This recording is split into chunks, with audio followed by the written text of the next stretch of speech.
he is experiencing what they call moments of consciousness and awakening as they bring him out of a medically induced coma. Schumacher, of course, suffered a severe head injury in a skiing accident in the French Alps last December. So how significant are these signs? With us is Dr. Ganesh Bhavikate, who is a neuro-rehabilitation consultant at the Walton Centre in Liverpool. It's the UK's only NHS trust that specialises in neuroscience. Very good morning to you. Thank you very much. Now, I know it's difficult for you as a doctor talking about someone else's condition, but we heard this report yesterday of moments of consciousness is the phrase, as it was translated by his manager.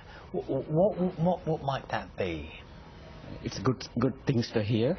If you look in the patients between who are comatose and versus the patient we are conscious and we are alert, there are two things which is different between a conscious stage and comatose stage. One is a stage of awakening, and another one is a stage of awareness of the surroundings.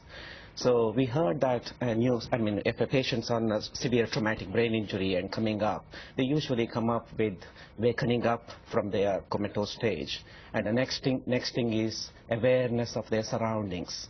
So how one person can be aware of the surroundings is through our sensory modalities. For example, in my case now, I'm seeing you, I'm hearing what's happening here, I'm touching, and my body position knows that where I am sitting, and I might be using my touch and taste sensation as well. And this gives me a feedback to my brain, and I'm communicating back to you. So that means I'm at a stage of fully awake and fully aware at the moment. They come out with a stage of waking up first, and then the stage of awareness. And as you say, obviously this is great news for Michael Schumacher, but what does it mean in terms of his future now? Does it mean that things are definitely looking like he will make a recovery, or can we not say that at this stage? It's a very early stage after a traumatic brain injury to comment like that. But what we manage in Cheshire and Mercy Rehab Network and Walton Centre is about going through a multidisciplinary team assessment very early on following the traumatic brain injury. So we start assessing them soon after admission, but this is the right time for our team to take on. Our multidisciplinary team members are fully trained how to assess such sensory things. Like, for example, how will you know that I'm fully conscious? That's because I'm talking to you. If I can't talk to you, then I will be probably able to write to you. If I can't write to you either, then I'll be probably able to do through some behavioral response that this is my feelings, what's feeling going on inside myself, or what my needs are going inside my body's needs. I could able to communicate in some ways.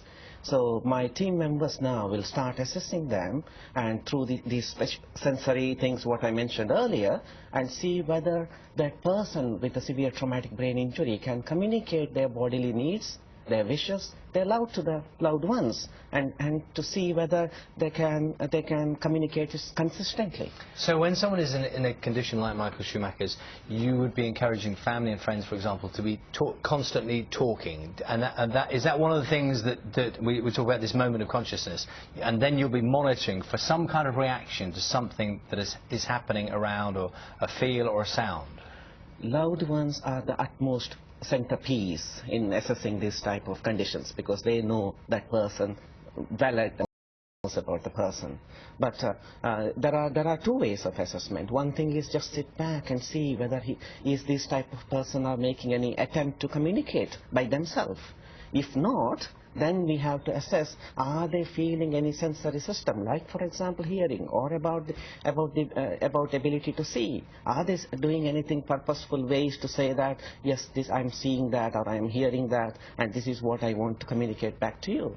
And if we feel that, and there are some specialized tests and the treatment, where treatment in the sense of it's a therapy treatment mainly, to enhance those sensory feedbacks and ability to communicate back, probably to an assistive technology early on. Well, it's clearly right at the start of what could be a very long road for him. Dr. Ganesh, thank you very much.